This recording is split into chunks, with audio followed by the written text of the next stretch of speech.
If you do your suspension upgrade, does it give you free rein to go and just load up and off we go? No. If anyone ever tells you that airbags give you a GVM upgrade, that's incorrect. We went and weighed our cruiser and van, and we had to take out 128 kilo. We were like, oh, how are we going to do this? We need all this stuff. Then it come to Sarah's amount of stuff that she takes.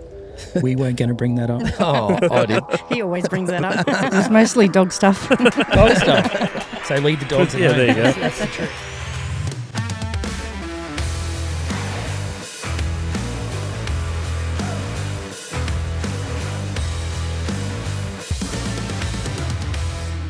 Welcome, everybody. We are starting a podcast here today from somewhere very special. We are at the Queensland Muster out here at Gucci Creek Escape.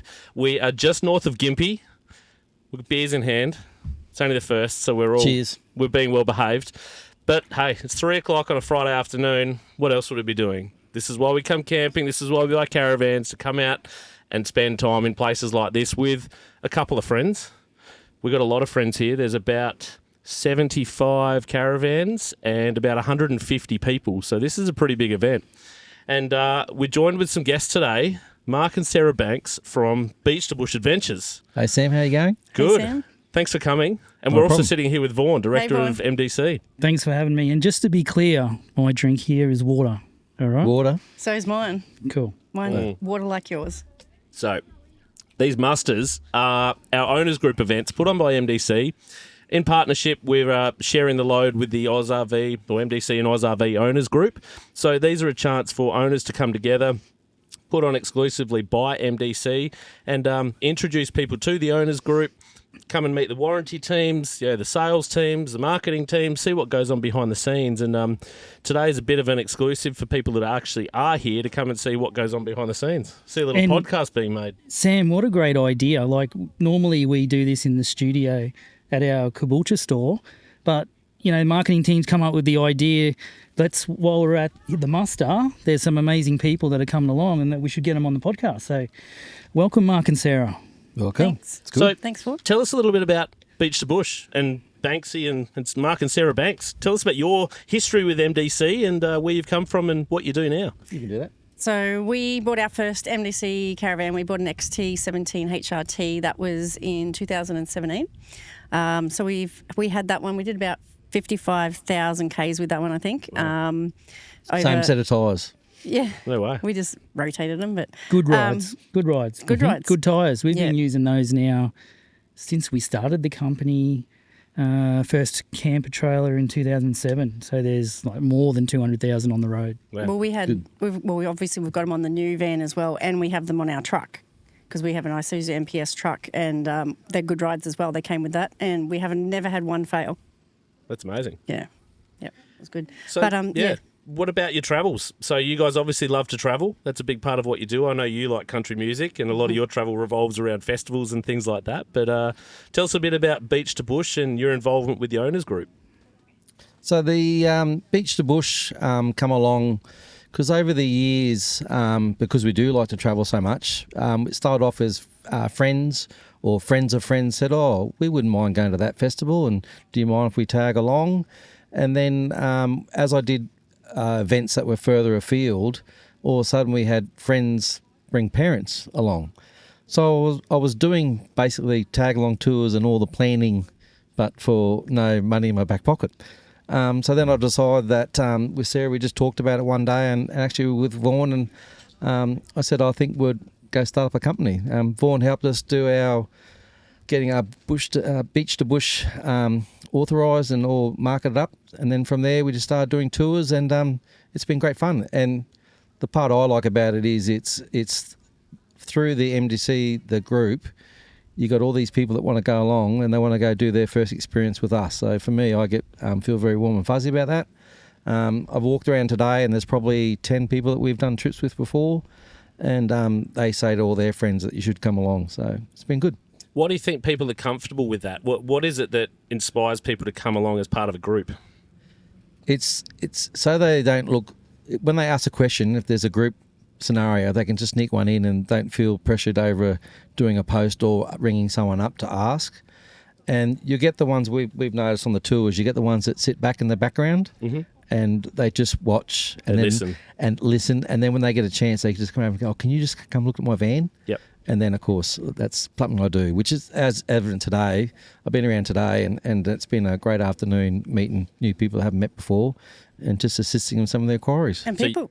Go ahead. I was going to say, and people learn differently. So you do your handover, but obviously, you only have a certain time to do a handover, and it's a lot of information all at once. So I think sometimes, you've got the masterclass videos, which are amazing, which I think makes a big difference for people learning how to use their vans. But sometimes just that one-on-one, showing someone how to do it like that, it's just helpful for them. That's how they learn. It's irreplaceable. Yeah. And they can do it at their own speed. Yep. They can pull it up and say, hey. So I guess important to note, Banksy's kind of the Steve Zammit 2.0.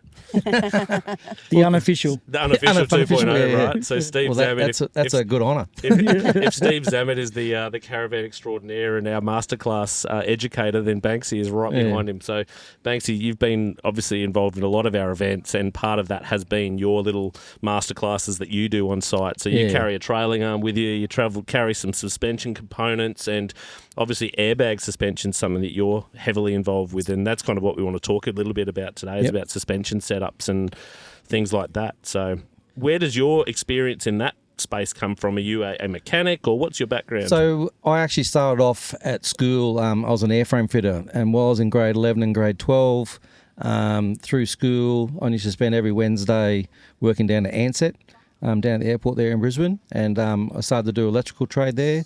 And you do like aircraft fit out. So that's all the cable controls, gauges going in, general maintenance on an airplane. And from that, I then diversed because as Ansett fell over, the only opportunity I had to do was go overseas to do that. So I went and took a management role and was in the one company for 39 years. But in that time, my love for country, going around the place, has kept me always travelling. So then I had an opportunity to work with Airbag Man, and I do all the electronic building of their panels and assembly. And then with the truck, there's another group I belong to, Queensland Recreational Truck Group, and I really love helping people get their trucks or their vans set up. And it shows you with careful planning and moving things around, but when you do go to a van going on the back of a standard car, it does need some help. Yeah, look, I think that's been apparent when we've seen some people driving up here, and you just told me a little bit of a horror story coming up the Bruce when you were coming up yesterday. Not one of our guys, thankfully, but a person towing a caravan. Obviously, the weight distribution was all wrong, and they were literally driving like a V up the road with the nose on the camper down and the front wheels almost off the ground. They would not even be able to drive into a service station without that draw hitch hitting the ground. Well, there's that, but then there's the safety concern of steering, right? Oh, they would have been light as, braking would have been, say, 0.5% of what they could normally do. And when I did go past, because it's just what I do, you look and I go, oh, if they move that back, that would help that. Or if you change that hitch to an upright hitch, that would fix half his problem. So, Vaughan, this is a question for you. Why is suspension such a hot topic in the caravan world? It's something that we focus on in the design and the weight distribution of a caravan.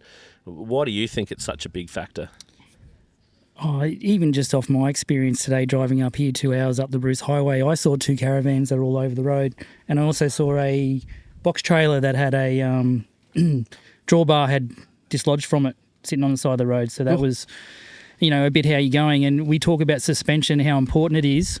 Absolutely, because that's what's holding your tyres to the road. And not just suspension, but the way it's set up. For instance, wheel balancing, right? On a motor vehicle, everyone balances their wheels, but few companies actually do it on trailers. Every single MDC, including the spare tyres on the MDCs, all the wheels are balanced in the factory. Yeah. And we also do wheel alignments in the factory. Like I saw a trailer today, independent suspension, competitor to us, I won't say who it is, but the top of the tyres are in like this. And this thing was just wobbling up the road. It was just crazy. And I'm like, if the company had taken a little bit of care and just, did a wheel alignment on that caravan, it would tow so much better. Yeah, and look, I mean, wear and tear can cause those cam bolts too to come loose, and that's what impacts the alignment. So the cam bolt on the outside, it upsets the independent trailing arm. But I've done an inspection of my own trailer and found that stuff myself. And you go, hold on, that's finger tight. Like that's come loose over a couple of years of travel. Gravel roads will do that to any vehicle. Yep. And then when you load a vehicle, when you first leave home, it's always at its max. So you've always got max water, max food, max amount of firewood, and as you travel, that comes off. Max excitement too. So you're ready to go. You're going to So then hit the ground running. when you might leave where you're camping and all of a sudden go for a drive back down the beach and coming up it was set right, Yep. all of a sudden you're bouncing all over the place. Yep. And that's just because the weight that you had in the van has shifted. So tell us about what suspension actually does. What's its purpose? So suspension is rebound and compression. Mm-hmm. So basically it's the back of your vehicle going up and down. Mm-hmm. You have shockies or you have springs or leaves, and that then compresses as you travel along.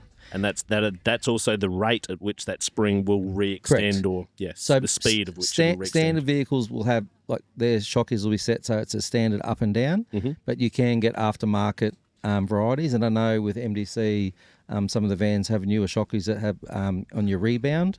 But then you do aftermarket where you can do adjustable suspension.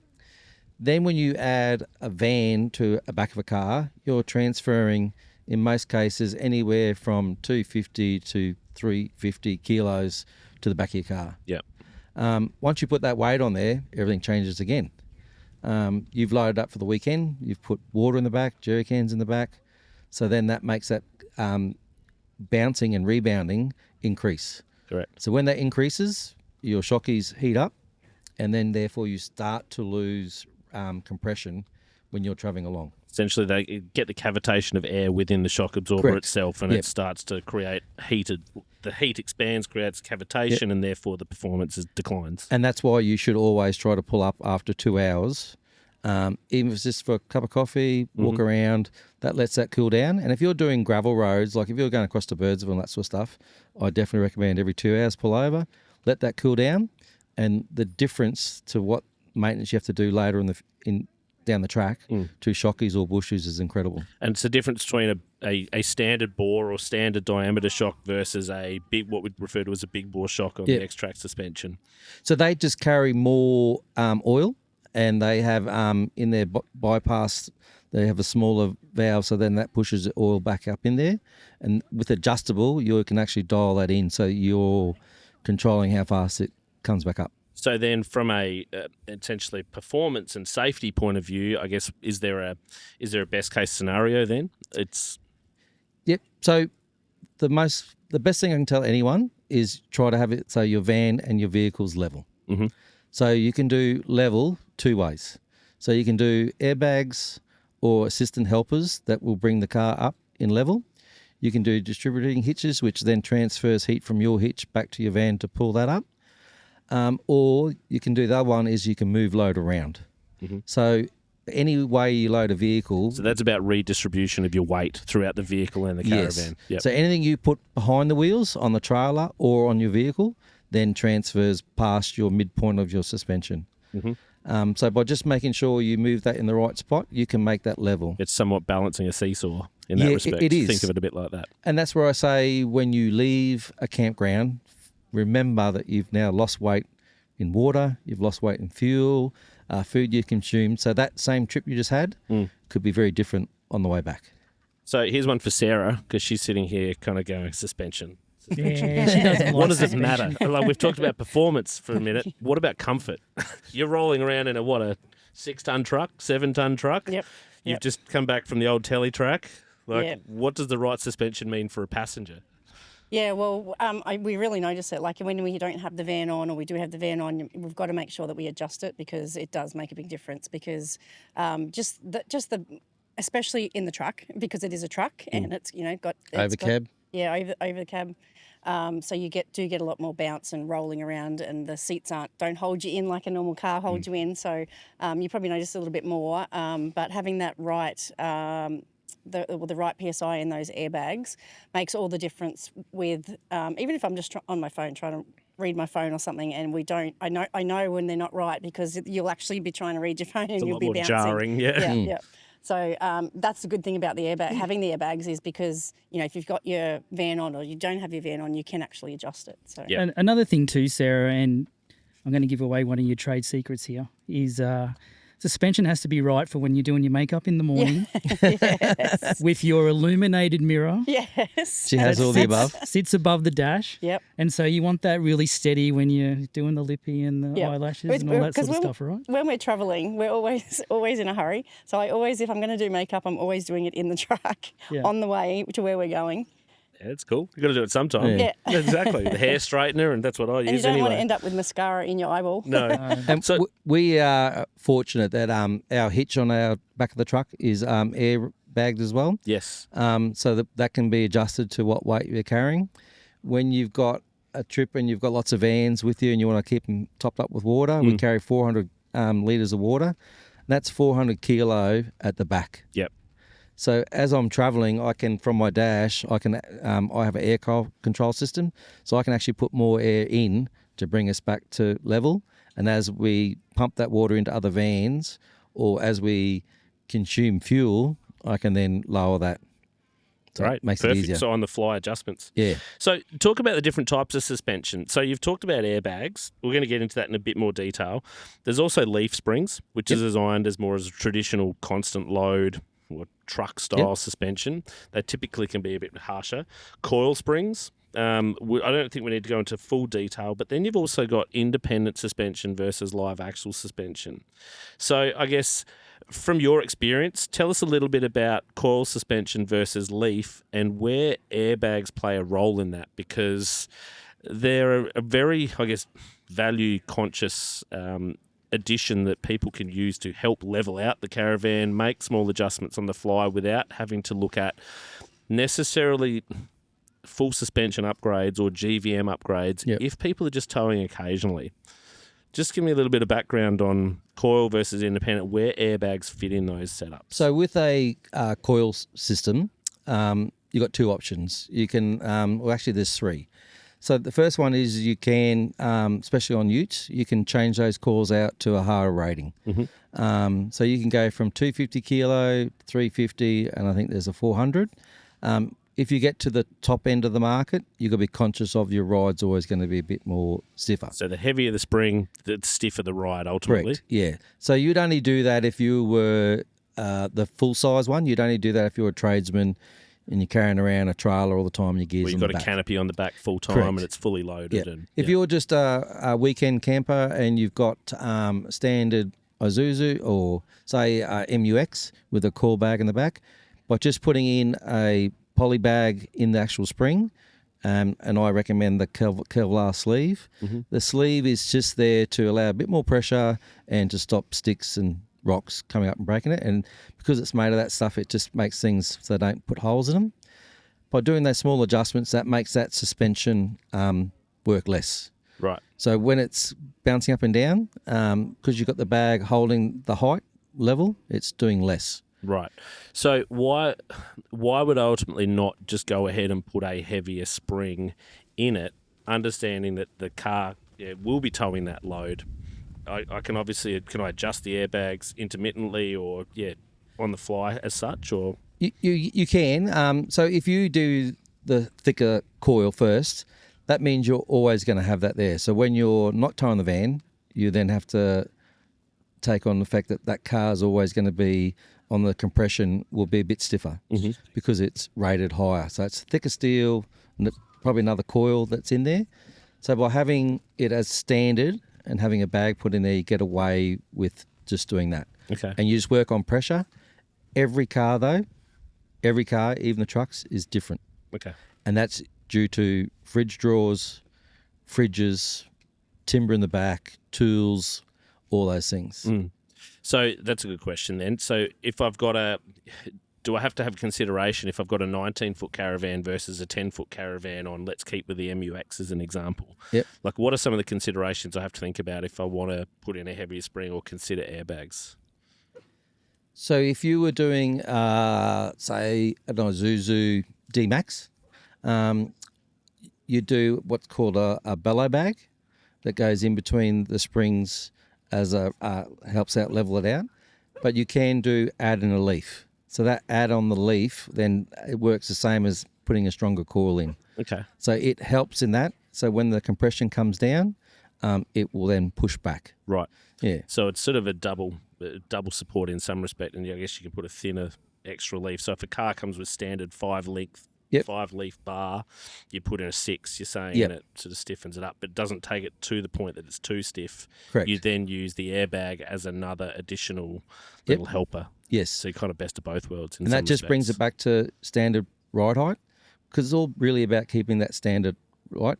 Once you're level and you're driving along, that is when your car will perform at its best. Mm-hmm. So performance, tell me what does that mean? What is performance when the car's riding level? So braking performance, that's the major one, because you need a brake. Even though all these vans here today all have brakes on them, same thing, if your van is pointing to the sky, your braking ability is less. Yep. When you, on some of these country roads out here, and you've got to put that one tyre off to the side of the road, and then you come back in, you're going to get that little bobble that happens. Mm-hmm. That could make the car unstable. When it does the rock to the right, the airbag or the spring will then hold that weight, and then it doesn't come back aggressive. Yeah. And in my experience, it's been using the brake controller essentially has to work less too. Yes. So the brake controller on the Caravan, if you get your brake balance and load distribution right in the car, the brake controller in a Caravan should very much just be a complement. That's correct. It shouldn't be a thing that you have to rely on to pull up the car or pull up the van unless you're going down something very steep. And that's when you find cars that have had it turned up too far. Mm-hmm. They use all the brakes up in the van rather than both working together. So there you go. If you've got premature brake wear in your Caravan, have a look at how your van's actually been, the weight distribution is in the car in the Caravan. Yeah. And I guess once you hook your van up and you got everything loaded, you should just sort of drive a little bit, get on the brakes. If you can feel that the Caravan is actually pulling the car back, you need to turn it down a bit. Correct. If you find that the van's actually pushing the vehicle, then you need to turn the brake controller up a little bit. Yep. Find that happy medium where everything slows down at the same time. And then if you do Cunningham's Gap or any of those sort of big hills there, nothing wrong with just going up 2 notches, but that is only for that descent. And once you get to the bottom, just pull it back down a bit. Yeah. One thing we should talk about, if we're talking about Cunningham's Gap, what I do when I'm driving with a van on the back is I always try and use the gears and not the brakes to actually slow me down, because I want those brakes to be there if I actually need them. So you should really, on Cunningham's Gap, for example, if you're going down there, you really should brake a little bit to bring your speed off, come down 1 gear. Now, if you've got an automatic vehicle, you can just drop it into manual mode, drop down, then you hold that gear, and that way then it saves you then braking. For trucks like mine, I'm lucky. I've got assisted exhaust brake, so I whack that on too, and that helps that with that. Yeah, I'd question that to some extent. I totally agree that, yes, choosing the right gear to descend is correct. Like my grandpa told me, you descend in the gear that you ascend in. Yep. So if you've got to use second to get up the hill, you come down in second. But I've read a little bit too, and it's about understanding, is it an automatic vehicle or a manual vehicle? Manual vehicles are much better at holding that gear. It can put a lot of stress on the automatic gearboxes. That's what I've learnt along the way. But at the same time, you don't want to be riding your brakes. Under no circumstances do you want to be riding your brakes going down a hill. I've had brake fade, and it's terrifying. And it's, even just for short periods under heavy load, it's enough to see your brakes start to disappear, and it's scary. I've had to get to the point where I pulled on a handbrake to try and arrest the vehicle. Yeah. We weren't going fast.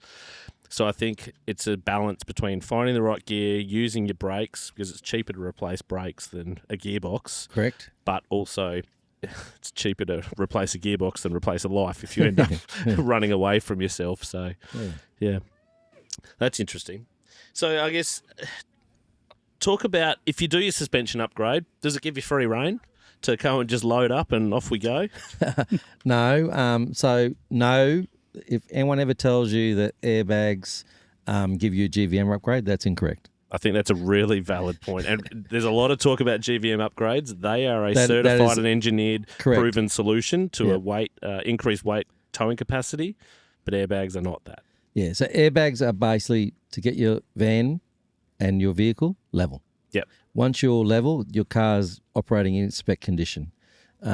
Even on the Caravan's level, not pointing down, so that weight transfer from the front pointing down is not onto your vehicle, that's where it comes into play. So airbags run off compressors. No, you can do you can have like air control system which runs off a compressor in the car, or you can have just a shredder valve at the back. Yep. And shredder valve just means that there's a valve at the back, left and right hand side, and you can just add air to make sure you're level. So you In can layman fill up at the terms. servo and go and use the air pump at the servo. Is Correct. that right? Yep. Schrader valve is just a normal tyre fitting. Like a bicycle valve. Yep. Correct. Yeah, like you get it on a normal bicycle. Yep. So Yeah, from there, you just put in air first, then you attach your vehicle, because as you attach that, then the pressure will come up, because you're transferring weight to the front. You'll see the back end of the vehicle drop when you put it's the load normally on, that, you know, and you that bring it back up to level. 250 to 300, and it'll get to thing, and then you might have to go, I need to add a little bit more, and then you put that air in there. But with all things, there is a min and a max. Yep.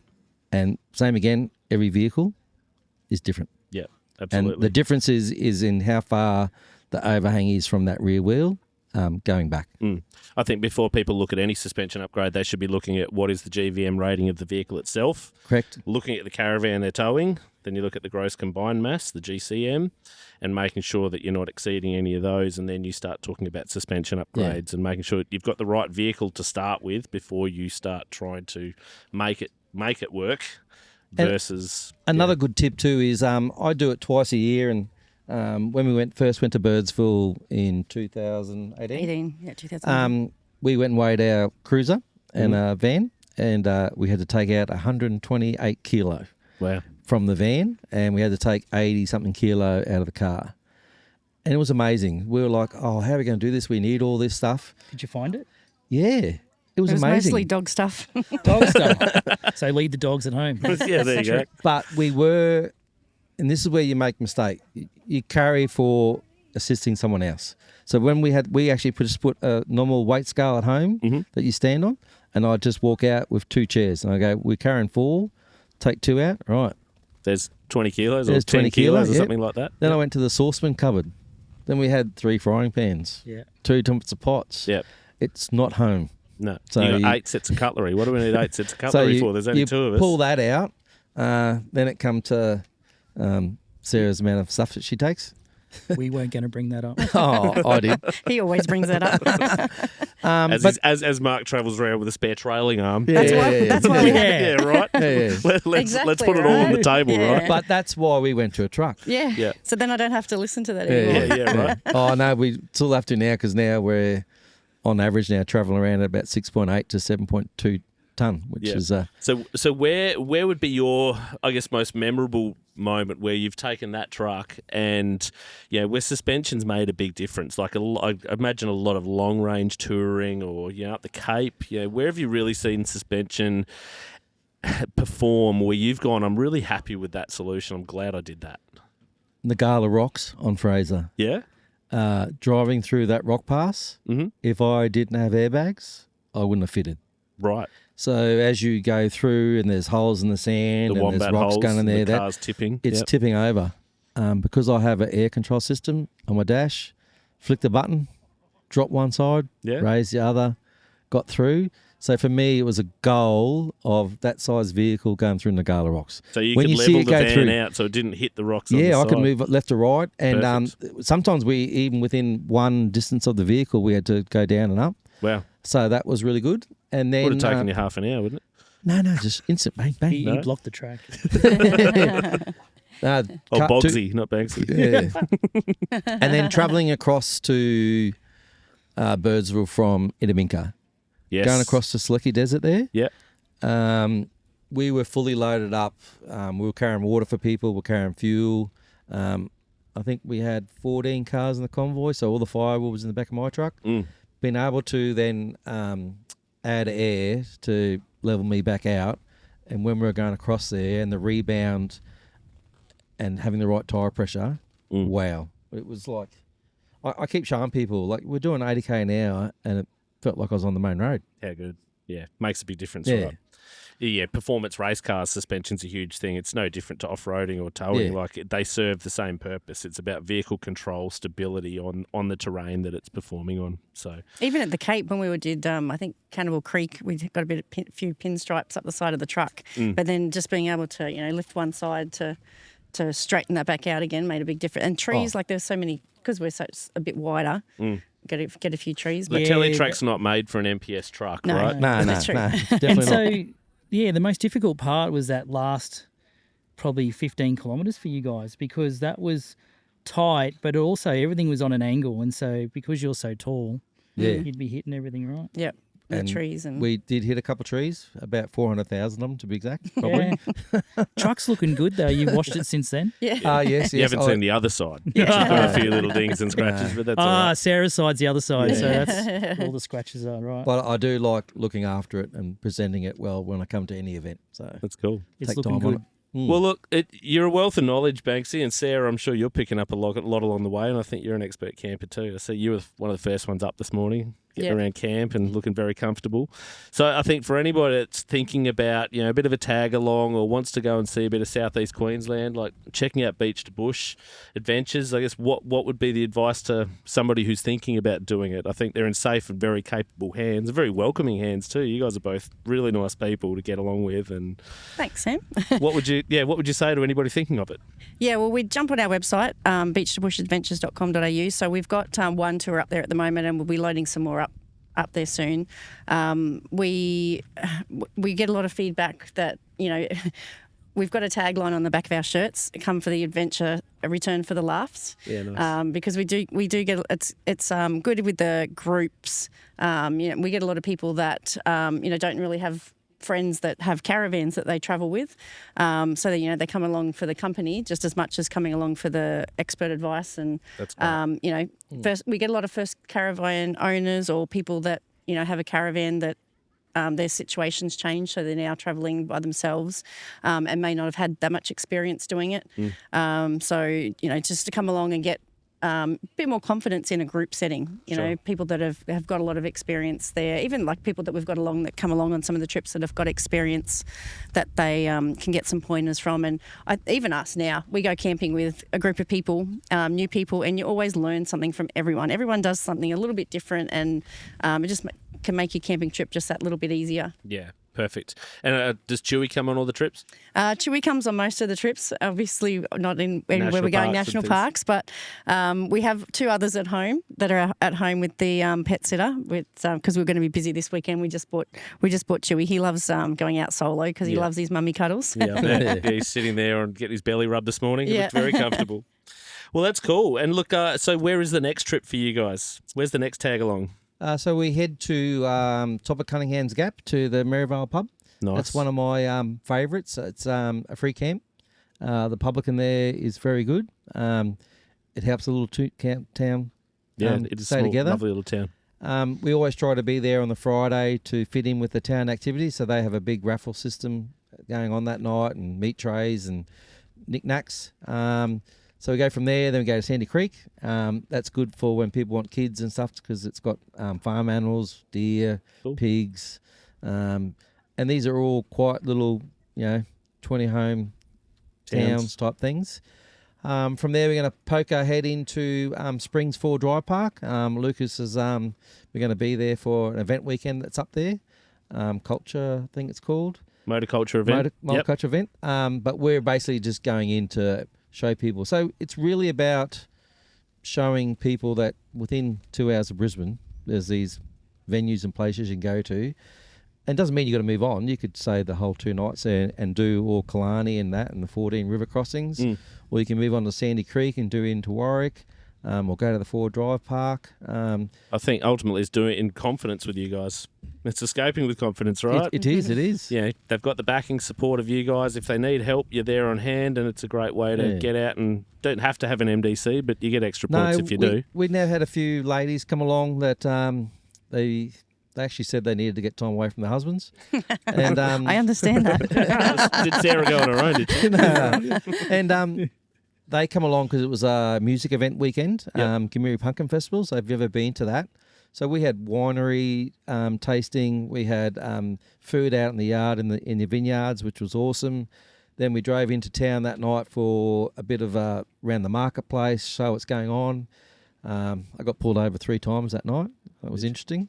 And then the next day we went back for the full festival, and people went like, wow, this is happening in my backyard. And I said, mate, there's towns doing this every day of the week. It's just, mate, you got to go out there and You find just got to it. know where to look. And that's where there's a couple people we know that come on the trip, and he only physically comes. Like, he's very capable at what he does, but he likes it because he doesn't think. Yep. Turns up. Someone else runs. Someone's the planned trip it. for Someone him. tells him where he's going. Someone feeds him breakfast in the morning. How good. I bring him his coffee because I know he likes to be on his own for a minute. Yep. Bring him his coffee in the morning. Happy man. Look at that. Smile and catering. How about you? That's been amazing, guys. Look, thank you very much for joining us. I hope you guys enjoy the muster. I know you're running some muster classes tomorrow. So Yes, it's a bit different. Normally it's like just 20 people around a van. 150. Now you got a crowd, So, mate. yeah, I'm going to be looking up. So that I've changed it up. So Link from MDC from the warranty department has helped me out with some bits and pieces. So it'll really be show and tell. I'll be able to flip it over and show them as we go. We've got a saying in the marketing team: you don't muck it up. Mark it up. That's it. That's it. We just don't muck it up. So no, look, thanks for coming. Really Nice. appreciate it. Hope you guys have a great weekend, and thanks Vaughan as well for your time as well. Yeah, thanks for inviting me along again. It's cool. been Well, good. look, thanks for joining us, guys. Stay tuned for another episode. We're catching up with a few more of the owners at this awesome MDC muster, and we'll see you next episode.